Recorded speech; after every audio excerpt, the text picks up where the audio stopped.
Geek Out! About a year has gone by since Freddy terrorized the patients of Westin Hills Asylum. Kristen, Kincaid, and Joey try to live their lives as if nothing had happened. But then Kristen begins dreaming of Freddy anew. The three Dream Warriors are picked off one by one in their search for the Dream Master. So that's right, we are back for another episode of A Nightmare on Geek Out Street. I am your humble host, Christopher Nolan, and with me, again for the second time in the series already, is Mr. Sam Stone. Hey, how's it going, guys? Hope you have been checking out this stuff. This is really my favorite slasher movie series, so I'm glad Chris has invited me back for a round 2.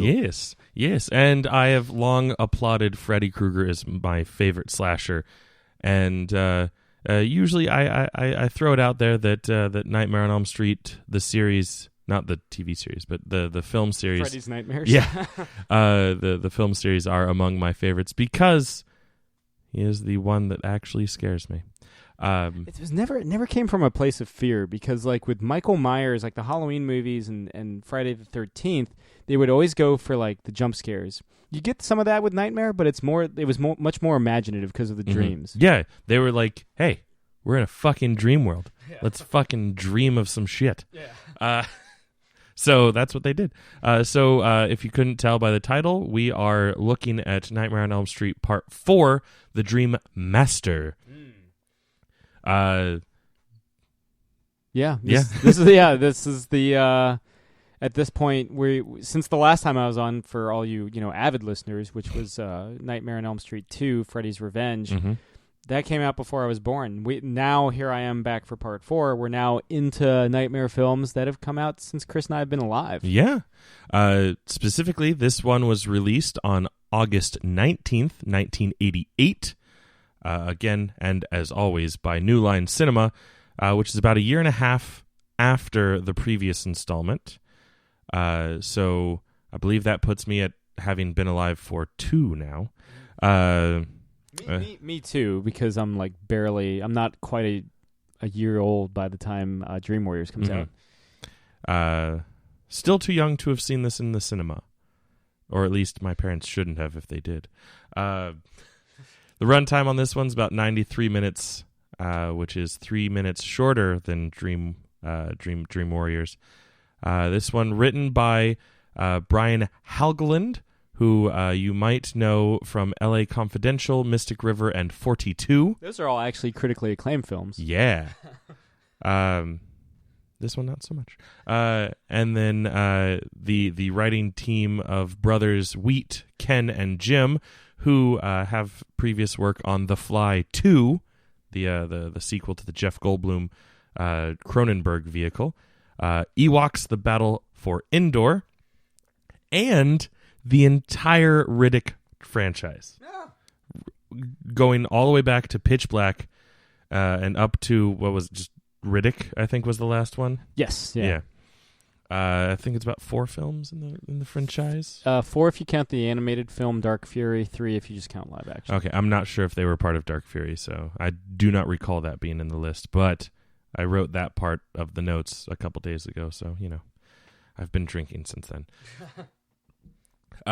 Produced by longtime producer, first-time caller Robert Shea. This is the 4th film in the series and the 4th film in the series that he has produced. So he's been here since the beginning. And then also produced by Rachel Talalay. Or there's Talalay. There's, yes. I knew that I had missed a syllable. Who actually comes back to direct Freddy's Dead. So we'll touch base with her back once we get to that one. Continuing on with the star-studded crew, though, this one was directed by Rennie Harlan. So any fans of Die Hard 2, Cliffhanger, The Long Kiss Goodnight, and Deep Blue Sea, amongst plenty of others, I'm sure. Oh, yeah. But those were the highlights that I saw in his filmography. So I believe this is the first U.S. movie that he's directed. Certainly the biggest one at the time. Yeah, and he's also the first and only Oh, the first non-U.S. director, and then the only European director. I don't know if continental European. I think there's I want to say Dreamchild is a British director. Yeah, there you go. You'll find out next time. Yeah, exactly. I will expand on my notes. I do them one movie at a time, folks. Not to mention, this doesn't necessarily count, but Freddy vs. Jason, Chinese director. There you go. So he is not nearly the only international director, but he is the first at the time, and only at the time, for at least this series. I'm sure plenty of European directors have directed other things in the U.S. by this time. Film has been around for about 100 years at this point, so hopefully. As far as filming locations, the only one that I was able to come up with was Pacoima, California. And that is just the landfill scene at the beginning of the movie. I always liked how they got like Southern California to stand in for the Midwest. Right? Those palm trees show Ohio perfectly.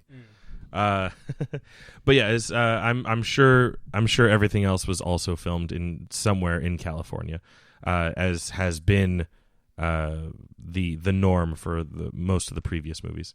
Fun fact, and I was going to get into this later anyway, but the landfill, same set as the landfill in the previous movie, Dream Warriors. Same set director or set designer too, and like the wording was a little bit ambiguous, but it sounded like he was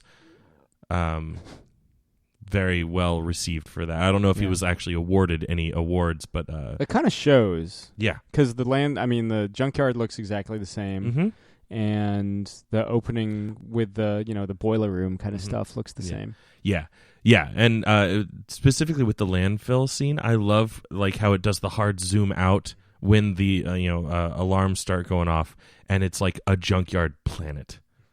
That was a beautiful touch.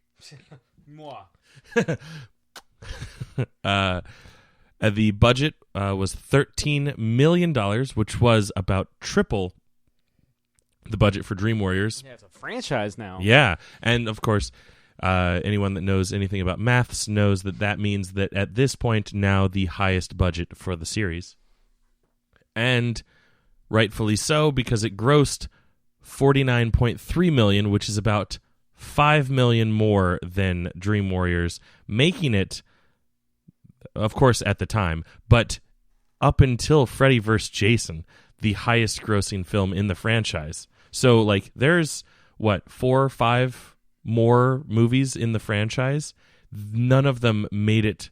I think New Nightmare is number 8. Yeah. Yeah. It's number 7. If you count Freddy vs. Jason, there's 4 films left in the franchise. Okay. So yeah.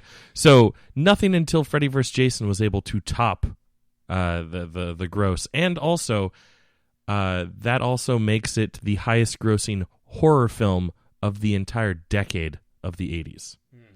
So congratulations, Freddy vs. Jason Part 4, or Freddy vs. Jason Nightmare on Elm Street Part 4. It's all building to Freddy vs. Jason. It is the best one in either series. So, ooh. I don't know about. It's definitely the best Friday. I would go as far to call it the best Friday the 13th movie. You covered Dream Warriors last time. Yeah. That's my favorite. Of both franchises. Yeah. If Josh Williamson was here, friend of the show, Josh Williamson, his favorite's actually Freddy's Dead. Yeah. It's not terrible. I have the DVD I have has the 3D sequence restored. Nice. Yeah. So yeah, let's get into some of the plot of the movie. So sure. We start out with the Warriors 3. Unfortunately, the 3 survivors. Yeah, the 3 survivors from the previous film. We don't really get a huge look into their life, but apparently they're still in high school. Yeah. And Kristen, Patricia Arquette's character from the previous movie, unfortunately replaced. But I did find out, I up until this point, I had always thought that she had been like, fuck that, I don't want to be in another one of these shitty movies. Her words, not mine. Her fake words. But but found out that it was because she had gotten gotten pregnant, so she could not fulfill the needs of being an actress in such a movie. So that's why she was replaced by another actress, not because she was dissatisfied with the previous film. Mm-hmm. But so it didn't really matter anyway, because the Warriors 3 are knocked off pretty quickly. I mean, I do with have the exception of Kristen. Yeah, but I mean, I do have the time codes here. Kincaid is the first one to go, and he actually doesn't bite the dust until about 20 minutes into the movie. Yeah, which is for a 93-minute long movie. Yeah, but I mean, then Joey is killed off 2 minutes later. Yeah, and then a little bit more than 10 minutes go by, and that's when Kristen bites the dust. Yeah, shuffles off this mortal coil. Yes, but not before transferring her telekinetic or her dream abilities. Yeah, somnikinetic. Yeah, not kinetic, but you know. Yeah, special powers. Yeah, her dream powers off to Alice, the sister of her boyfriend, if I remember the relationships correctly. Thus kickstarting the new gang of kids for Freddy to kill. Yeah, which unfortunately, by giving her that power, opens the doors for Freddy to pick new kids, because the Dream Warriors, the 3 kids, were the last of the parents of Elm Street. Yeah, the originals. So now Freddy is going after just kids, because he's got a lust for death. Yeah. Lust for death. Well, we kind of get more into Freddy's backstory in the next. There's hints of it in Dream Warriors, but you really don't get into it until like Dream Child, with like his links to the sanitarium and like being the product of like 100 maniacs or whatever. Yep. But yeah, no, he's like starting with this. He's like, oh, cool. I've got revenge, but there's plenty of new kids. Yeah. So he uses Alice's connection with her group of friends to start invading their dreams as well. It's no longer revenge at this point. Yeah, no, it's just good old fashioned sociopath that killing people, killing in the name of. So he starts picking off Alice's friends one by one. Like pulling her into like getting her in a state of dream. And then being like, okay, let's find a friend of yours. Haha. Well, put that kid to sleep and go kill them. Yeah. It's like a Grudge. Yeah. Yeah. There you go. We get some interest. I will say, most of the deaths in this movie, especially with like the new kids, very. Like we really see Freddy's creative side in this movie. I think the previous, because really in the first film, and even less so in Freddy's Dead or Freddy's Revenge, you kind of, it's standard slasher fare. It's just like, I got a knife hand, I'm going to use it. Yeah. Starting with Dream Warriors, and in a big way here in Dream Master, it's like, oh, that's right. He can. This is all Dream World. He can do whatever he wants. Uses people's fears against them. Yeah. Or pleasures. Yeah. Yeah, always kind of like distorting things, and that's really what draws me to this franchise. Yeah. So what do we get? With Kincaid, it's just, oh hey, I'm in the junkyard. With Joey, there's a fire pissing dog. Yeah. With Joey, we have a sexy lady poster who comes to life inside his waterbed, and then it's like, oh, surprise, it's actually just me, Freddy. Yeah. And then Which he is gets the trapped. second time he's been lured by a beautiful woman. Yeah. He really needs to work on that. It's gonna not end well for him. Yeah, and it doesn't. Yeah. And then we see in real life, like, he's somehow gotten trapped inside the waterbed, which is a fun visual. Fun for the whole family. Yeah. Kristen, she just kind of gets set on fire. Yeah. What always bummed me out about this film, after everything that goes down in Dream Warriors, her mom's still like, oh, but you need to sleep. Yeah. It's like, but you didn't, like all the asylum kids that got killed. I'm a firm believer in that her mom is literally just so in denial. I mean, they set that up in Dream Warriors. Clearly, she just never learned. She's so she's like, she's just doing it for the attention. It's like, all your friends died, and now you're freaking out just for the attention. Yeah, you know. But yeah, so typical slasher movie mom. Yeah, but then so after Kristen, we get the really fun stuff, which we got Sheila, who she's in class taking a test. She's the nerd. She's taking a test, and like then like Freddy starts fucking with her test, and it's like, oh, learning with Freddy is fun. And then this is like the funniest Freddy. Yeah, and then he pops up in front of her and it's like, hey, want to suck face? And like just sucks out everything inside her, and so she's just a sack of flesh. Then we got Rick, who is your typical 80s white kid in a movie who's obsessed with Japanese culture and learns kung fu, and so has to fight an invisible foe and gets his ass handed to him because it's Freddy. Yeah, there's a lot of kung fu in this movie. Yeah, well, it was the 80s. It was, yeah. This is a Karate Kid world. Yeah. You know, a post-Karate Kid world. Yeah. I think part 2 had just come out. Part 3 was still gestating, but you can really feel that influence. Yeah, definitely. I mean, they definitely kind of drive that here, and the climax, a lot of kung fu in the. They beat Freddy with, I mean, not just kung fu, but he gets the shit kicked out of him in this film. Yeah, and then Debbie, probably the most creative death we've seen thus far in the series. She's afraid of bugs, specifically roaches, and she gets trapped inside a roach motel and metamorphoses. Yeah, very Kafka-esque. Yes, into a roach herself. Yeah. And then Freddy just crushes the roach motel. Yeah, that's where all the budget for the visual effects went. It really did. That was a really the compared to some of the other special effects we get in this film, that's like one of the better ones. Compared to Rick fighting an invisible Freddy Krueger. Yeah. And then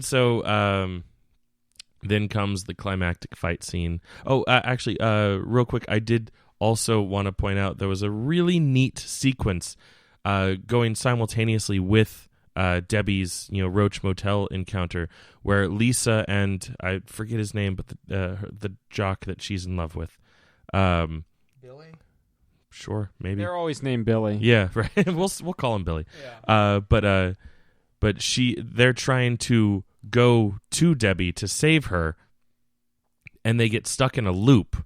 And I don't know why, but I love it when movies and TV shows fuck with time like that. Mm-hmm. Which makes sense for the dream as well. Yeah. But yeah, so it was a fun little thing to have them do to help build the tension while Debbie is being terrorized. Yeah. Is it Dan? No, Dan's the one that's with Alice. Yeah. Yeah. So Dan. Yeah. Okay. Dan, Billy, it's all the same. Yeah. So then once they do finally break free of the loop and they go to confront Freddy, there's a car accident and a montage of Alice putting on badass gear to go into a dream world. And then she jumps through her mirror to jump into the dream world, which is a cool visual as well. Yeah. And kung fu's the shit out of Freddy in a church. I always love shit like that. Yeah. Like Busta Rhymes kicking the shit out of Mike Myers at the end of Halloween Resurrection. It is now canon that Busta Rhymes is stronger than Mike Myers. Yeah. Or, well, able to hold his own against Mike Myers. He's more streetwise than Michael Myers. Mm-hmm. Just like Lisa Wilcox, friend of the show, Lisa Wilcox's Alice is more streetwise than Freddy Krueger. Yeah. And then using a stained glass and a parodied version of the prayer that you say before you go to sleep. Yeah. Because you gotta make it your own. Yeah. This is a pre-Enter Sandman world too. It's true. Yeah. So it wasn't cool to say the Metallica has to thank Nightmare on Elm Street Part 4. Yeah. The Dream Master for Enter Sandman. Yeah. There you go. But yeah. So she turns the stained glass on Freddy, and he sees himself. His own evil. Yes. His own black soul. He's like, am I evil? Yes, I am. Yeah. Another Metallica reference for you kids. King Diamond. Is it King Diamond? Yes. Shit. But Metallica did do it. Sure, probably. Yeah. I think if Jake was here, he'd jump up and down, blue in the face, be like, "No, you fucks!" But no, I'm sure they did.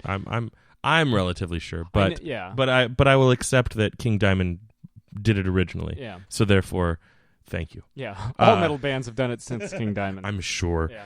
Honest to God, it is one of the best metal songs of all time. It's true. Yeah. They're like, Inner Sandman, Am I Evil? Everyone's got to do it at one point. And Turbo Love. Turbo Lover by that one fucking band, Judas Priest. Yes. The most metal song ever. By the most metal band. There was a time when Judas Priest was the most metal band on earth. I'm okay with that time. Turbo Lover is not that time. No, not at all.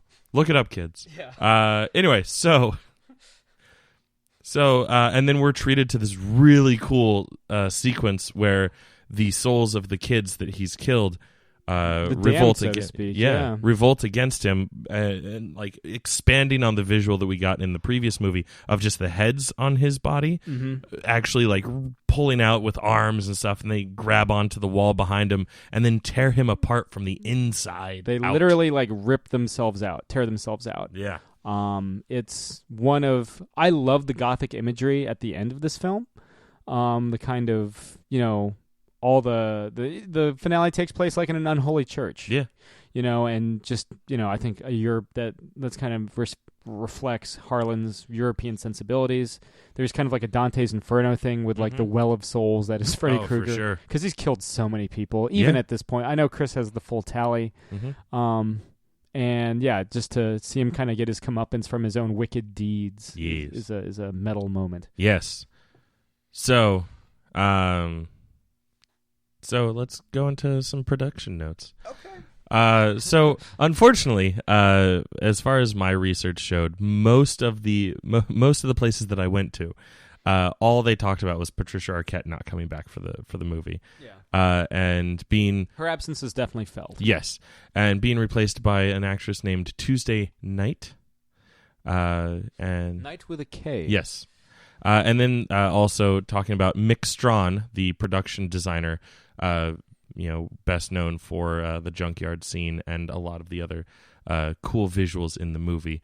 But then also, as I mentioned before, there was the fact that Rennie Harlan is the first non-American director. He lobbied for this part hard. Yes. I don't know if you know the backstory for it. I do not. He would pester like the producers, like specifically Robert Shea, all the fucking time. He's like, I want to direct the Nightmare on Elm Street sequel, and they couldn't get any because slasher movies were still kind of written off as schlock at the time because like things like Halloween and Friday the 13th weren't doing it any favors. Because if you think about like the Nightmare films or the Friday films and the Halloween films at this time, not great. No, the ones that legitimized the genre had already started to parody themselves. Yeah, you could argue it kind of happens here too, but like definitely. So they finally are like, "Fuck it, you get to direct it, fine."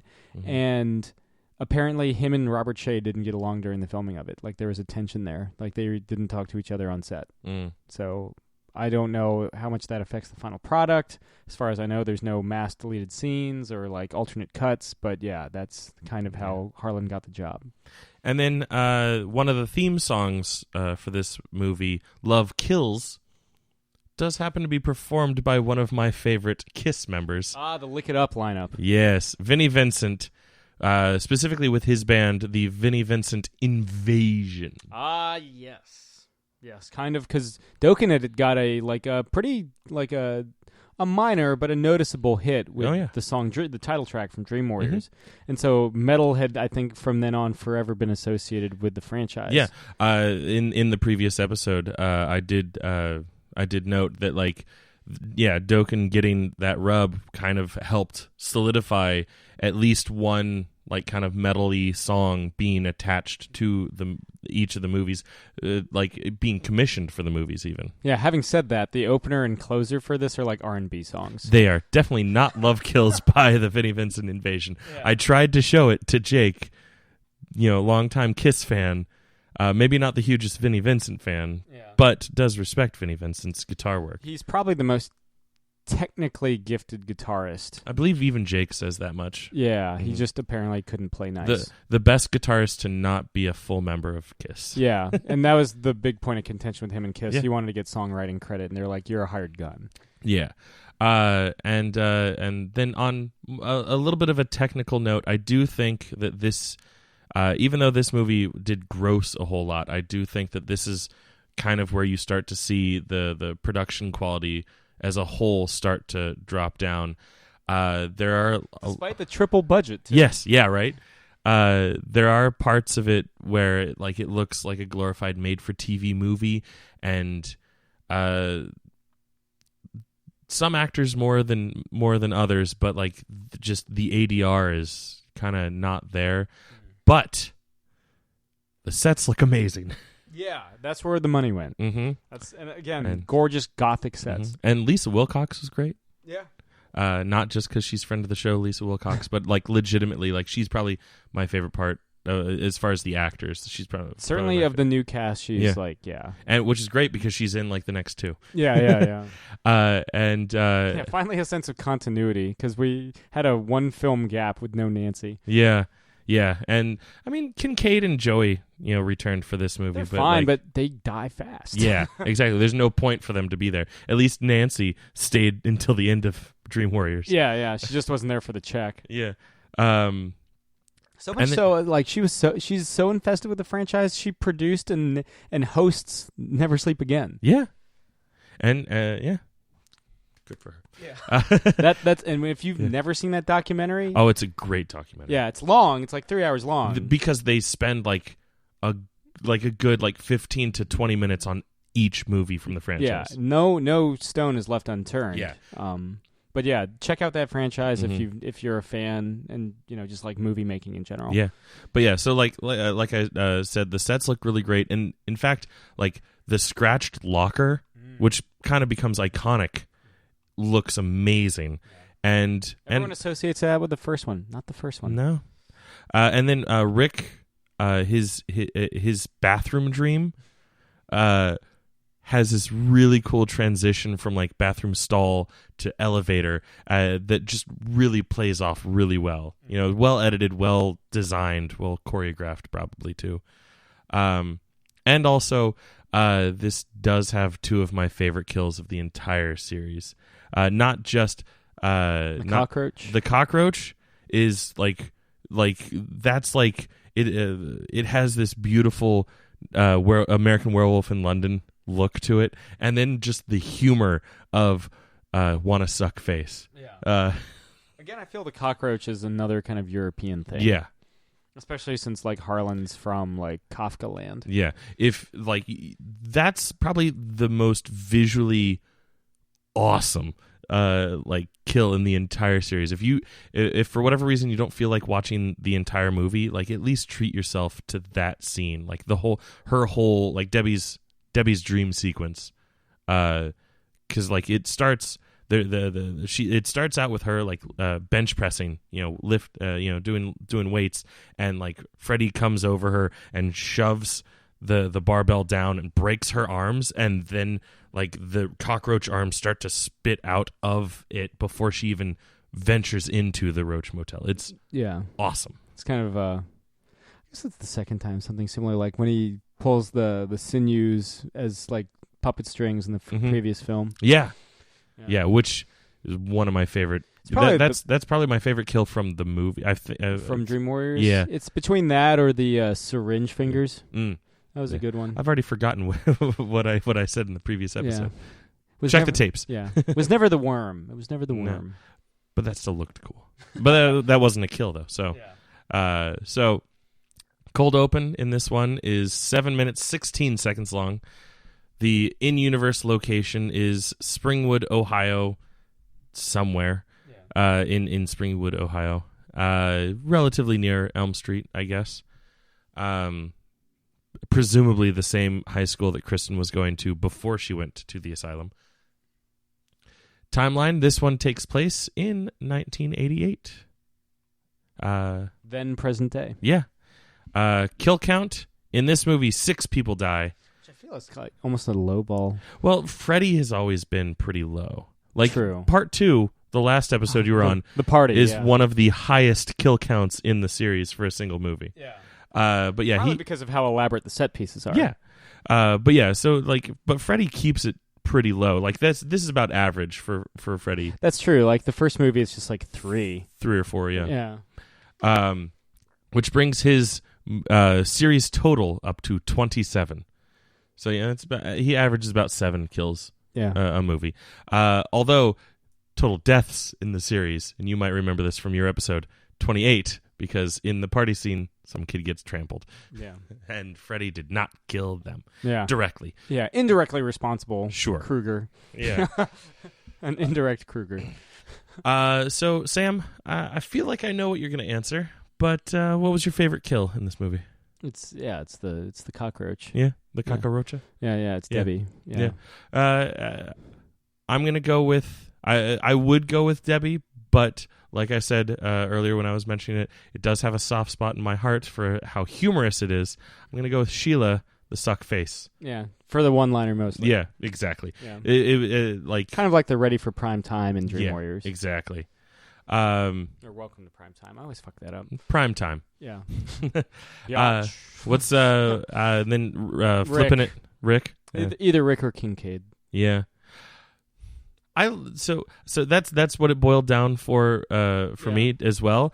The only reason why I don't go with Kincaid is that, again, with a one-liner, his last line is "I'll see you in hell," and then Freddy's like, "Tell him Freddy sent you."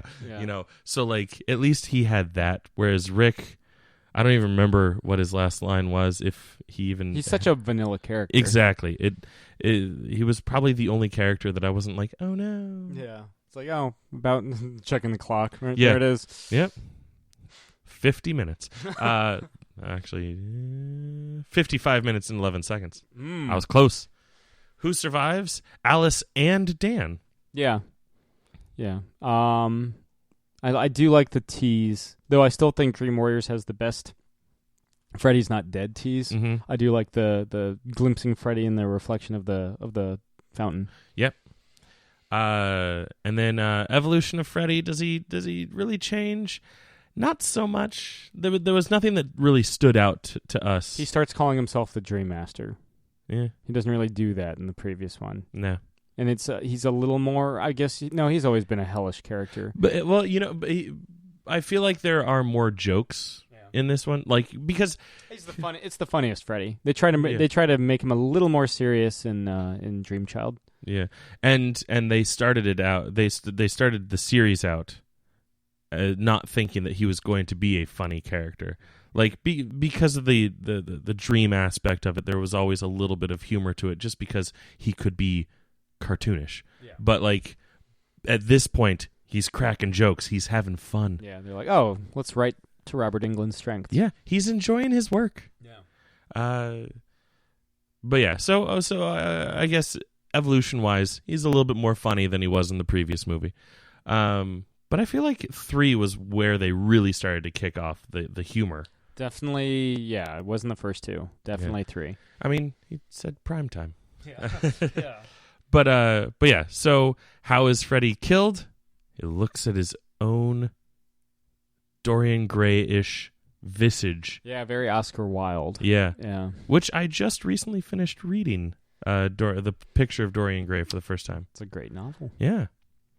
Not what I was expecting at all, mostly because my only real exposure to Dorian Gray beforehand was League of Extraordinary Gentlemen. Yeah, it's not a particularly it's a horror book, but it's not that scary. No, it's more like... So there's maybe 2 people killed in the entire book. It's more like one of those horror, take the mirror and put it back, showing society how they actually are. Much like how this movie is. How Freddy is vanquished. Yeah, it's a very kind of Edgar Allan Poe-esque. Yeah. Which I was able to enjoy it, and I listened to audiobooks on Audible, narrated by Stephen Fry. Cool. Yeah. Who kind of looks like Oscar Wilde. Yeah, and he was perfect for it because Stephen Fry. He's great at narrating. When I read the Harry Potter books, he was the one narrating those. A inspired choice. Yes. How does Freddy come back? He doesn't really come back, but you like Sam mentioned, you do see his reflection. So still hinting that he's still there, still watching over his kids. I think the only time it isn't hinted that he's coming back is at the end of Freddy's Dead, and maybe New Nightmare. Yeah, I'm trying to remember if he has a thing. Freddy's Revenge. I was like, I don't know if he has it, but yeah, they fucking drive off of the bus. Yeah. He's the bus driver, and he pulls the mom into the house at the end of the original, and the light goes on in the Elm Street house recreation in Dream Warriors. Yeah. So there's always a tease. Yeah. Yeah. So yeah, there you have it. That's all I got. Sam, do you have anything to add? I mean, it's a fun movie. Do I like it better than Dream Warriors? No. This is probably my third favorite, not counting Freddy vs. Jason. It's probably my third favorite film in the franchise. It would go Dream Warriors original and then this. Honestly, there's times where I would put I might put Dream Master over New Nightmare. Once you get past the novelty of New Nightmare's like fourth wall breaking stuff, though New Nightmare has a noticeably better budget behind it, but I don't know. There's something unabashed. I like the 80s films because they're like comfort food. I'm not necessarily the biggest slasher guy, but they transport me to like low budget films from the 80s. They have that look to them. Yeah. And this and to a lesser degree, because with Dream Warriors or Dream Child starts to feel like a made for like HBO. It starts to feel like a Tales from the Crypt episode, but with this is like the last like 80s Freddy Krueger film. Yeah, almost literally. Yeah.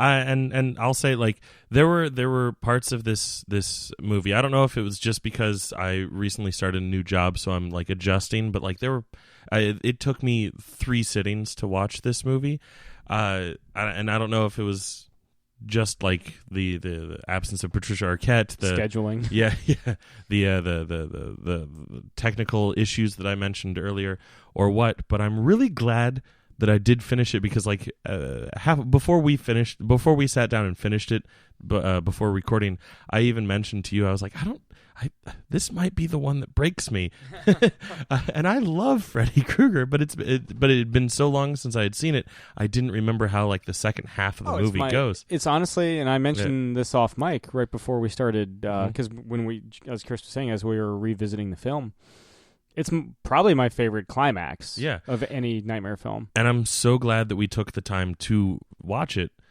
because I was like, oh shit, the third act in this movie is really good. It's probably the strongest act of the movie. Yeah, because they have to tie up the loose ends from Dream Warriors, like the entire first act. Almost timing-wise, it's like 33 minutes or so when the last Dream Warrior is finally killed. And then the middle act, you've got, as Chris was saying, Rick isn't maybe the best character in the film, and he's there for most of that portion of the film, and it's really the last. That's where Debbie gets killed. That's the finale with Alice taking on Freddy. That's where the movie excels. Yes. So, thank you, Lisa Wilcox, for renewing my love of Freddy Krueger movies, and then just and Rennie Harlan for making a great third act. Yeah. Without this, there may very well have been no version of Die Hard 2, Cliffhanger, or Deep Blue Sea. Yeah. All great movies. Fight me. But yeah, so yeah, that's Dream Master. We will see you again next time for Part 5, The Dream Child. And this is thank you, Sam, for coming along. Thanks for having me. Always good talking cinema. Yeah. And take your no-dos and never sleep again, kids. I have no idea how I end these shows. It's been so long since I recorded one. Been so long. This has been another Geek Out production. If you enjoyed what you heard, hey, we've got a special episode every Friday. Of course, there's the usual catching up show every Wednesday. And you get book club episodes just about every Tuesday these days. Thanks for listening.